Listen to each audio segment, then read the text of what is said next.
सो हम इंट्रोडक्शन पढ़ चुके थे, अब हम पढ़ेंगे diversity in the living world. Start करते हैं। If you look around you will see a large variety of living organisms, B it potted plants, insects, birds, your pet, other animals and plants. तो हम जब अपने around देखते हैं तो हमें बहुत सारे स्पीशीज़ मिलते हैं, वही एक्चुअली डाइवर्सिटी है। There are also several organisms that you cannot see with your naked eyes, but they are all around. ऐसा नहीं है कि जो हमें दिख रहे हैं वही प्रेजेंट हैं। बहुत सारे ऐसे माइक्रो ऑर्गेनिजम्स होते हैं जो हम अपनी आंखों से नहीं देख सकते, जो हमें माइक्रोस्कोप, स्पेशल माइक्रोस्कोप्स की मदद से ही दिखते हैं। तो वो भी डाइवर्सिटी में ही काउंट होंगे, वो भी हमारे कम्युनिटी का पार्ट हैं। If you were to increase the area that you are making observation in, the range and the variety of organism that you would see increase.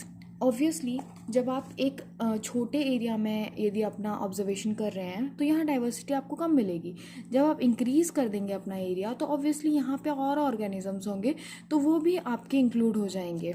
तो आप जैसे जैसे अपना इंक्रीज़ करेंगे एरिया जिसमें आप ऑब्जर्वेशन कर रहे हैं, तो आपकी जो डाइवर्सिटी है और जो रेंज है और वैरायटी ऑफ ऑर्गेनिजम्स हैं वो आपको ज़्यादा देखने को मिलेंगे। हम जितना सारा पढ़ चुके हैं उसमें से यदि सबसे इम्पॉर्टेंट कुछ आया है तो वो यही लाइन है, the number of species that are known and describe range between 1.7 to 1.8 million. ये एक डाटा है जो आपको याद ही करना पड़ेगा और बहुत इम्पॉर्टेंट डाटा है, इससे क्वेश्चंस आते हैं।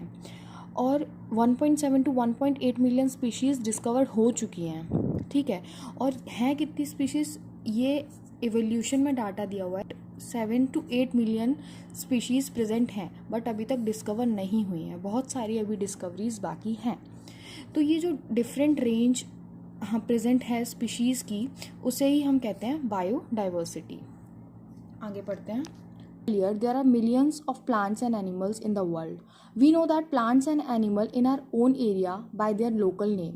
These local names would vary from place to place, even within a country. Probably, you would recognize the confusion that would create if we didn't find a way and means to talk to each other, to refer to organisms we are talking about. Means, हमारे जहाँ हम रहते हैं वहाँ की एक regional language होती है और वहाँ हम फ्रूट्स, वेजिटेबल्स, प्लांट्स उनको लोकल नेम से जानते हैं, पर हम कहीं और जाके अपने जगह का लोकल नेम से उस चीज़ को बुलाएंगे तो हो सकता है लोग नहीं समझ पाएंगे और कन्फ्यूजन क्रिएट होगा। तो इस कन्फ्यूजन को मिटाने के लिए, इस कॉन्फ्लिक्ट क्रिएट ना हो, इसलिए हमने डिस्कवर किया नॉमेनक्लेचर। नॉमेनक्लेचर क्या होता है कि हम एक लिविंग ऑर्गेनिज्म को एक स्टैंडर्ड नाम देते हैं और फिर उस ऑर्गेनिज्म को उसी नाम से जाना जाता है हर जगह, ऑल ओवर द वर्ल्ड। उसी नाम से उस ऑर्गेनिज्म को जाना जाएगा। For example Mangifera indica, mango का नाम है, इसको all over the world Mangifera indica बोलेंगे तो लोग समझ जाएंगे कि मैंगो की बात हो रही है। Obviously nomenclature or naming is only possible when the organism is described correctly. We know that what organism the name is attached to. This is called identification.